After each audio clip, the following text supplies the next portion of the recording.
Oke, baik, kita mulai materi selanjutnya, yaitu terkait dengan konsep kelanjutan dari konsep terbagian, yaitu konsep FPB ya, atau faktor persekutuan terbesar atau pembagi persekutuan terbesar ya, atau kalau dalam sains namanya greatest common divisor ya. Ini salah satu konsep penting yang harus diketahui di dalam teori bilangan. Ya.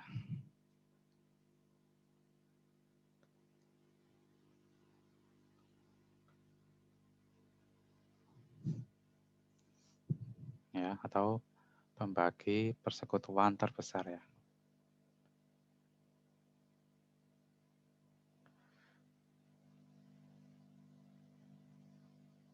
Atau faktor ya, kalau dulu sekolah dulu kalian mengenal namanya faktor persekutuan terbesar ya.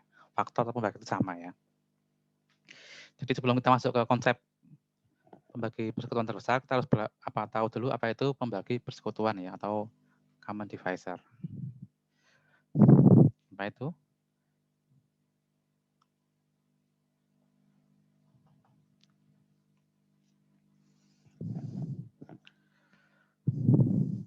Oke, pertama kita definisikan untuk dua bilangan ya, untuk bilangan dua bilangan bulat dulu. Diberikan A dan B angka Z.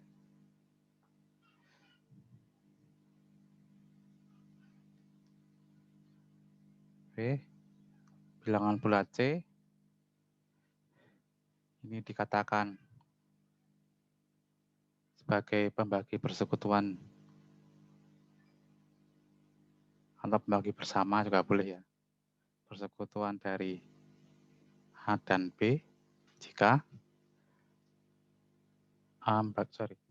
jika C membagi habis A dan juga C membagi habis B ya. C membagi habis A dan C membagi habis B. Ini namanya pembagi persekutuan ya. Jadi pembagi bersama dari dua bilangan. Nanti dari dua konsep ini, dari dua bilangan ini kita bisa mengembangkan untuk sebanyak N bilangan ya. Jadi nggak cuma dua, tapi bisa 3, bisa 4, bisa 5. Tapi dari dua aja sudah cukup ya. Jadi kita bisa mengembangkan untuk yang 3 dan 4 dan seterusnya. Contoh,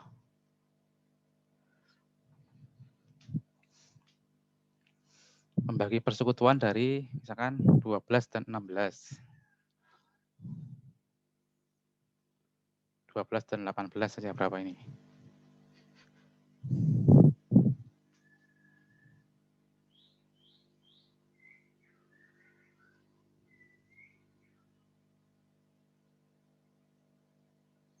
Dari 12 dan 18 adalah apa aja ini? 12 dan 18.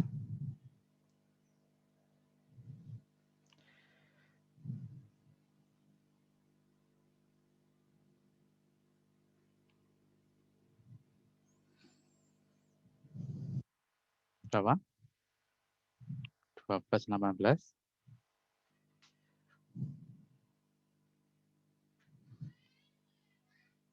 Berapa? 1, 2, 3, apa lagi? 6. Ya, bit keduanya 6 ya. Dan plus minusnya juga ya. 0 ya nggak sih, Pak? Oke. Apakah 0 membagi habis 6? Membagi 12? Jadi, Pak. 12, 0 kali berapa ayo? Ayo. 12 itu 0 kali berapa? Udah, Pak, nggak jadi. Jadi. Oh, ini yang mari bikin kotor nih ternyata. Ganti.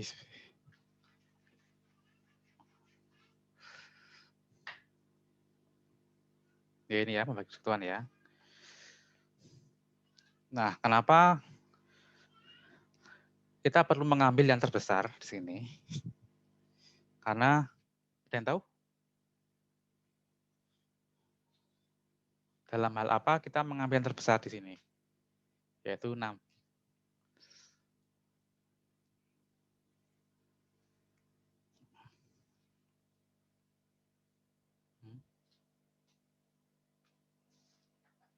Oke, sebagai contoh ya. Sebagai contoh, dulu waktu kalian pernah belajar di sekolah dulu juga ya, kalian mengenal yang namanya pecahan ya, dulu ya. Kalian mengenal dulu namanya pecahan, misalkan. Ini ya, 12, 18, ini kan dulu pernah ya. Kemudian kalian disuruh apa dulu? Disuruh menyederhanakan kan? Kira-kira apa sederhananya ini?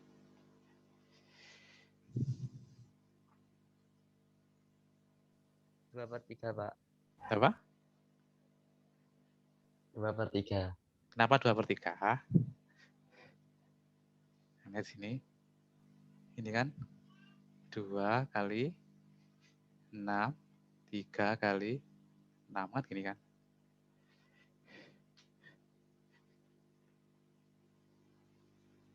Oke.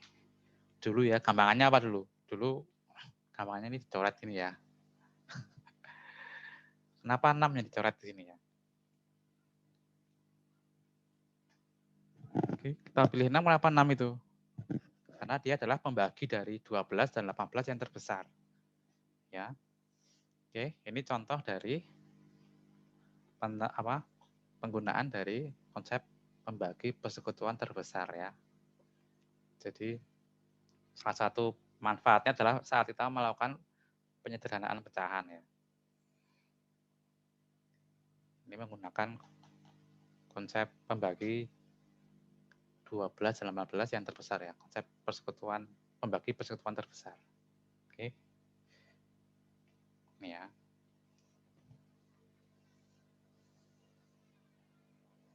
Oke, kita masuk ke definisi FPB ya.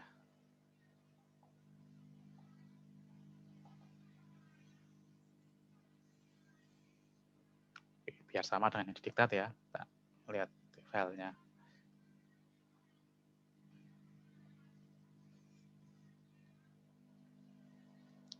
Oke, diberikan A dan B anggota Z bilangan bulat yang tidak semuanya 0 ya. Nah, kalau 0 nanti kan bisa dibagi oleh sembarang bilangan ya.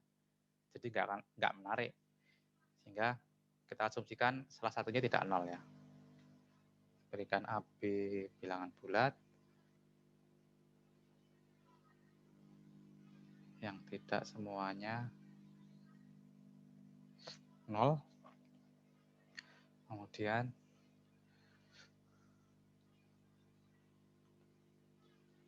bilangan bulat D ini disebut atau dikatakan sebagai membagi kebutuhan terbesar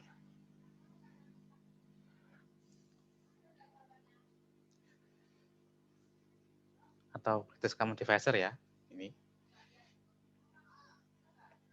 dari A dan B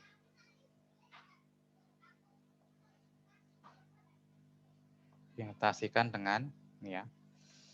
Ada yang ada yang menuliskan dengan D ini adalah GCDAB. Ada yang menuliskan seperti ini. Ada yang menuliskan ini ya, atau menggunakan seperti ini juga ada. Atau D ada yang pakai FPB. Ya, saya menggunakan ini nanti ya, GCDAB ya.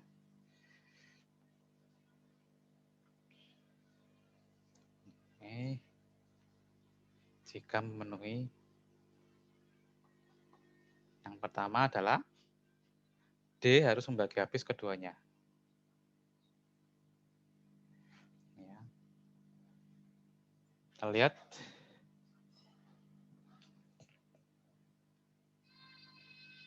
Oke, coba kita tanam sini. Nama yang terbesar ya. Apa artinya yang terbesar? Semuanya ini ya. Ini kan juga membagi habis 12 dan 18 ya. Oke, ini kan C membagi habis 12, C juga membagi habis 18. Tapi apa dia? Yang semua C di sini membagi habis keduanya, tetapi apa? C kurang dari atau sama dengan 6. Oke, semuanya di sini kurang dari 6. Oke. Jadi apa? Jika ada C ya, jika ada bilangan bulat membagi habis, ya, jika ada C membagi habis A dan C membagi habis B, maka C dan kurang dari atau sama dengan D.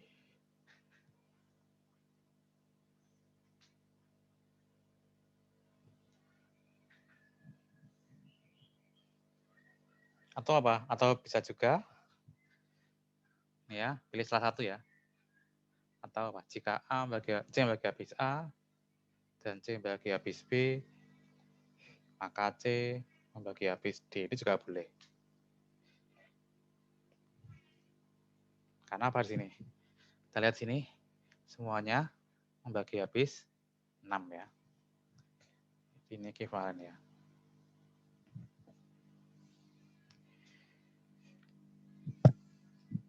Ini ya. Yang kedua boleh ini ya. Sama aja.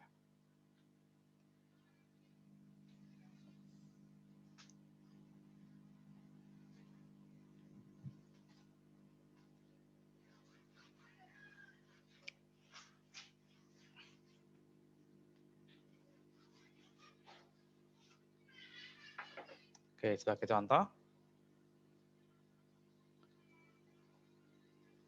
GCD dari 12 dan 18 adalah 6 ya.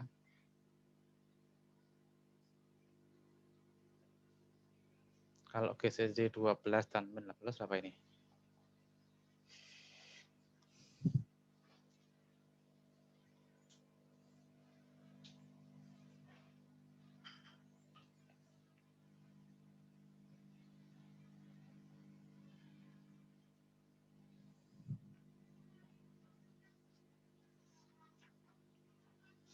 Apa?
Ini 6 juga ya. 6 juga. 2 per 15. Apa ini? 3. 3 ya. Ini berapa? 10 dan 21? 1. 1. 1 ya. 0 sama 10? 1. Hmm? 10, Pak. Hah? 10. 10 ya. Pertama apa? 10 bagi habis 10. Lagi 0 kan? Iya enggak? 10 bagi habis 0 lah ini. Kenapa? 0 sama dengan 10 kali 10 kali 0, Pak. Ya enggak? Ya. 10 juga bagi habis 10. Oke.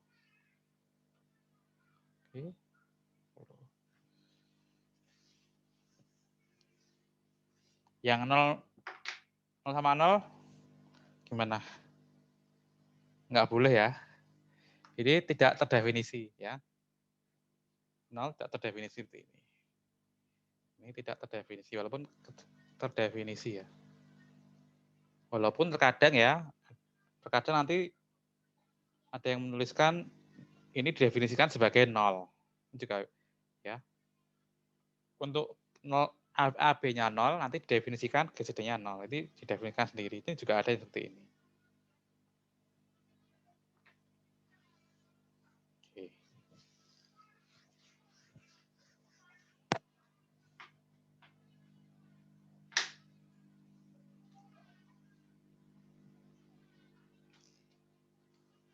Oke, kita lihat balik ke sini ya. Oke, berarti 6 bagi habis 12, 6 bagi 18 ya. Lihat apa itu? Berarti di situ D-nya adalah 6 ya, itu ya.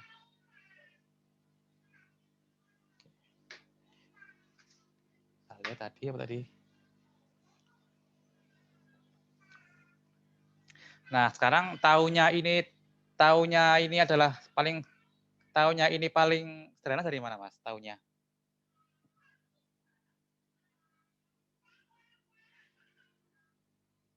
Dua kali 6.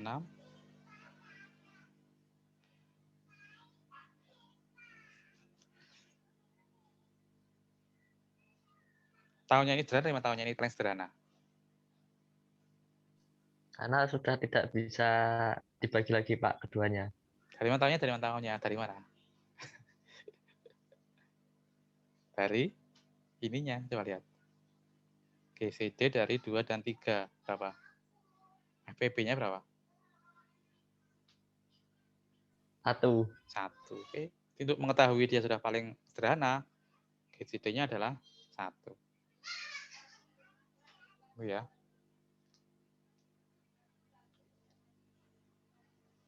Oke. Sini ya, di sini.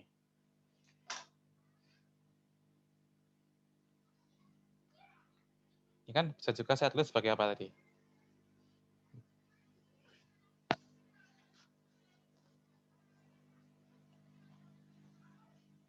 Enam kali 3 sama 4 ya.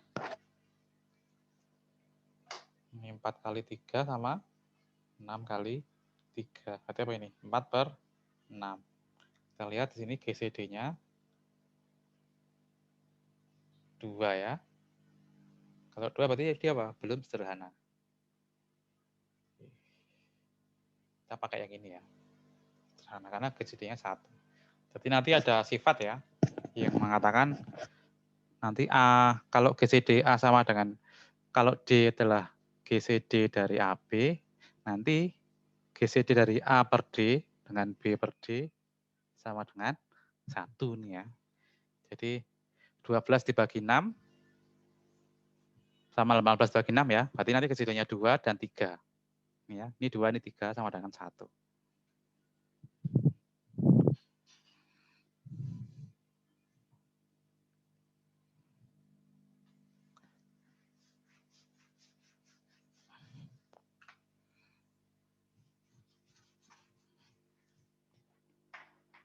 Ya, ada pertanyaan?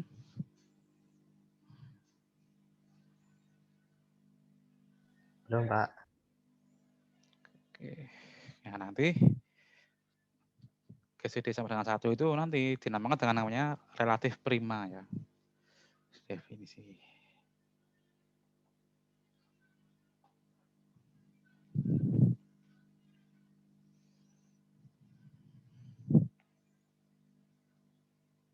Diberikan A, B anggota Z.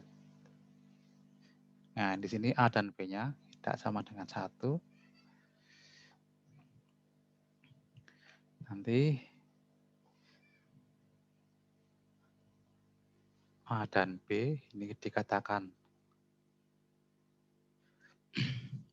relatif prima ya. Saling relatif prim atau relatif prima ya. Ini jika GCD A dan B sama dengan 1. Ini ya.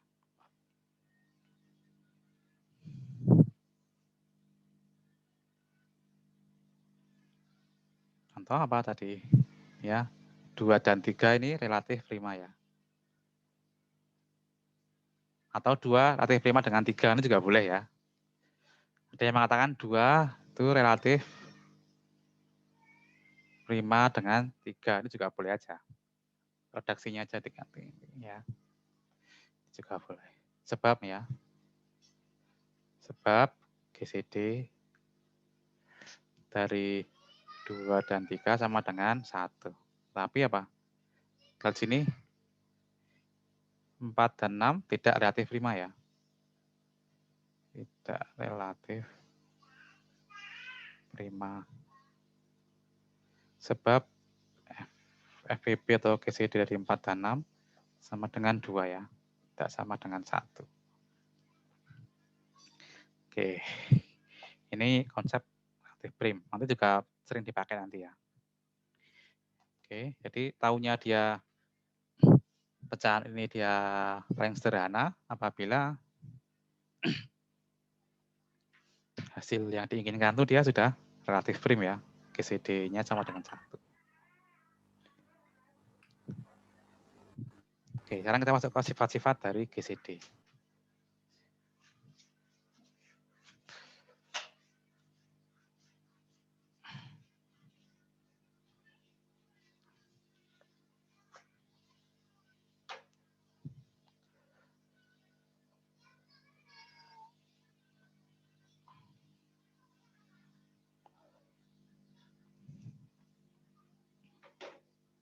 Oke, saya berikan dalam bentuk teorema.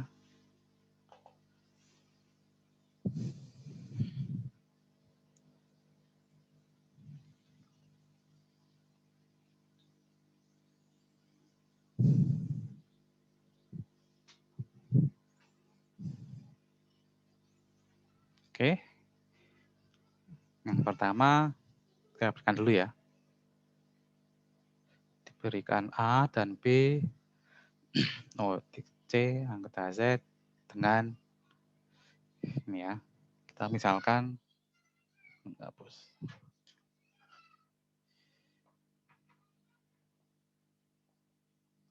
Misalkan D adalah GCD dari AB.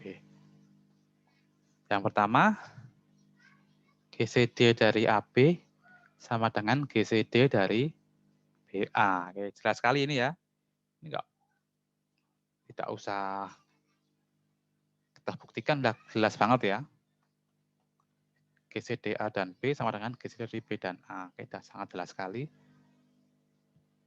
Yang kedua terkait dengan yang tadi ya. Kalau D itu GCD dari A dan B, ya, maka nanti GCD dari A per D dengan B per D sama dengan 1 ya.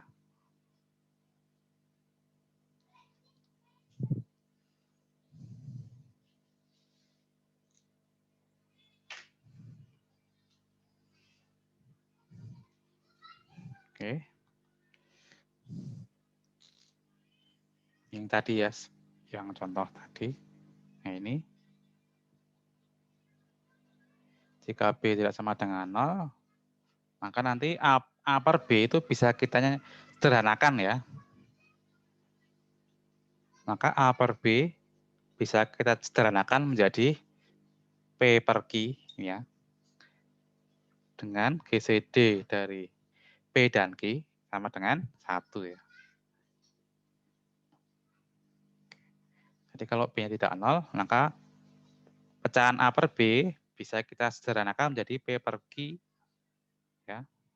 Tahu ini dia sederhana dari mana? Paling sederhana. Kan dari GCD-nya P dan Q sama dengan 1 ya, atau relatif prima. Yang keempat, ini sering kita pakai nanti waktu pembuktian teorema selanjutnya. A plus CB, GCD A plus CB dengan GCD dari B, ini sama dengan GCD dari AB.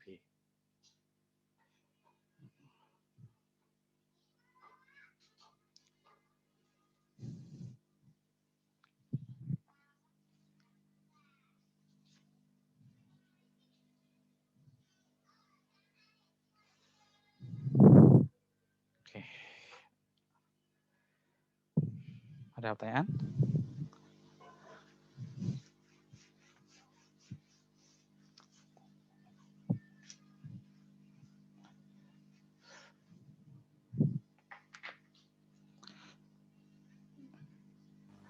relatif prima tuh bukan berarti bilangan prima kan, Pak? Bukan. Nanti beda lagi. Itu setelah ini nanti. Nanti setelah kita belajar FEB, nanti kita belajar bilangan prima.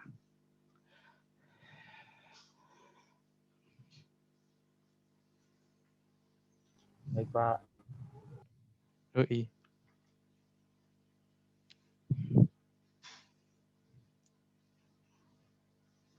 Oke, kita buktikan yang pertama ya. Pertama jelas ya, nggak perlu kita buktikan.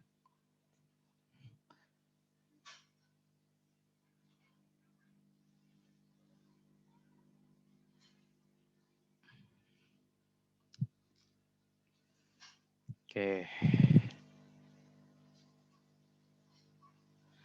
Yang utama ini jelas sekali ya.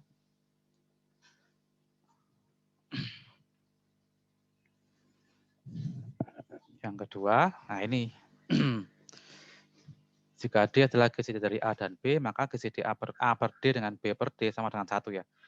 Walaupun ini bentuknya sekilas kayak pecahan ya, tapi ini bilangan bulat ya ini ya. Oke. A per D ini bilangan bulat ya. Bukan pecahan. B per D juga bilangan bulat ya, karena D bagi habis B.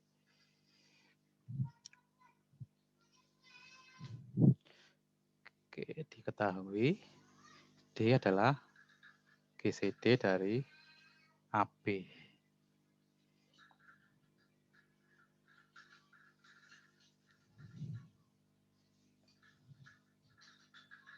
Ya, akan dibuktikan apa nanti? Maka ini ya nanti ya. Maka jelas bahwa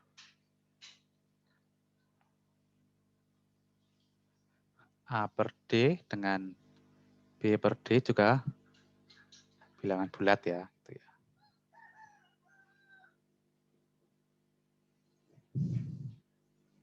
Oke.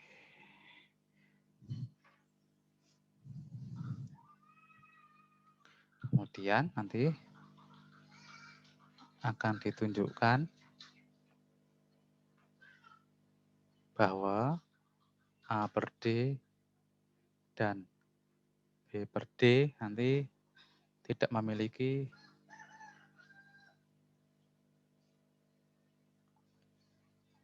pembagi persekutuan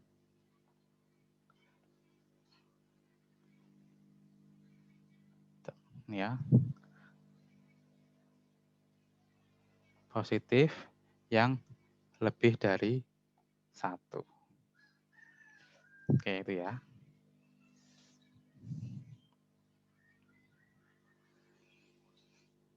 Oke, kemudian kita misalkan ada E gitu ya, ada bilangan bulat positif. E adalah bilangan bulat positif sehingga membagi habis keduanya. E membagi habis A per D dan E membagi habis B per D. Apa artinya membagi habis A per D? Karena E membagi habis A per D, maka A per D bisa kita nyatakan sebagai E dikalikan suatu bilangan bulat. Misalkan E dikalikan K ya. Misalkan. Dan B per D misalkan kita nyatakan sebagai E L ya. Untuk suatu K dan L anggota dari Z. Bilangan bulat Z. Dari sini nanti apa berarti? Diperoleh apa ini berarti ini? A sama dengan DEK ya, adik. Sini dan dari sini kita peroleh bahwa B sama dengan DEL ya, del. Akibatnya apa dari sini? Kita lihat di sini. Ini DE, DE. Akibatnya apa? Akibatnya DE bagi habis A, DE bagi habis B. Ya, DE bagi habis A dan DE bagi habis B. Sedangkan kita tahu apa berarti? Diketahui D adalah GCD dari AB. DE bagi habis A, DE bagi habis B, GCD sama dengan GCD AB, maka apa nanti? Akibatnya apa? DE kurang dari sama dengan D. Iya enggak? Oke. DE kurang dari atau sama dengan D. Nah, nilai yang memenuhi apa? Hanyalah apa aja? Nilai E yang memenuhi hanyalah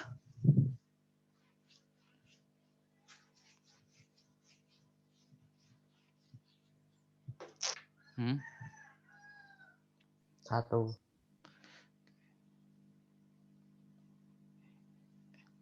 nilai E yang memenuhi hanyalah 1 ya.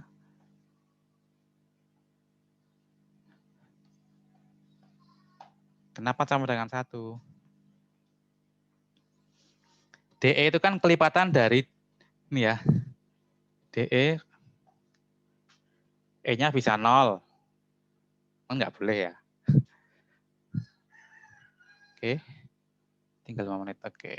E-nya bisa kan positif ya. Berarti kita nggak pakai 0 ya. 1, 2, malah 2 malah lebih besar ya. Nggak mungkin kan. Nanti satu-satunya yang memenuhi hanyalah 1. Oke. Kan 1D, 2D, 3D, dan seterusnya ya. Ini jelas nggak mungkin ya. Ini juga nggak mungkin. Yang mungkin hanyalah ini. Yaitu E-nya sama dengan 1.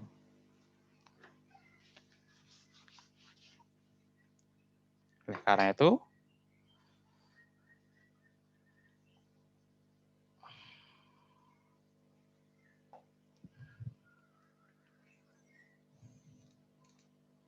terbukti apa nanti? Terbukti bahwa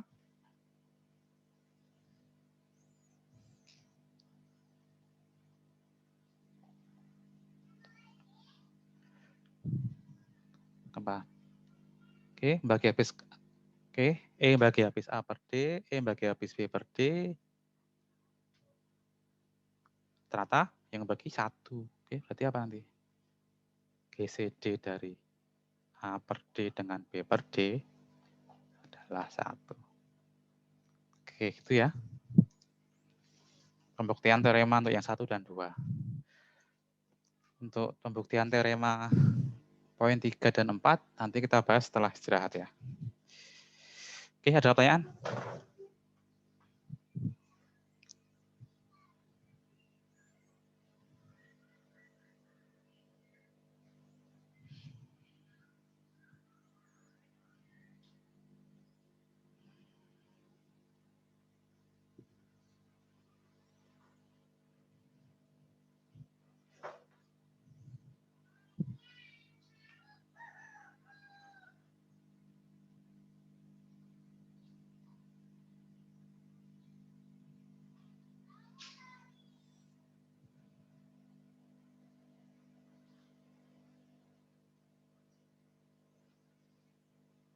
Oke, kalau nggak ada kita istirahat sebentar, nanti kita lanjutkan ke video selanjutnya. Oke.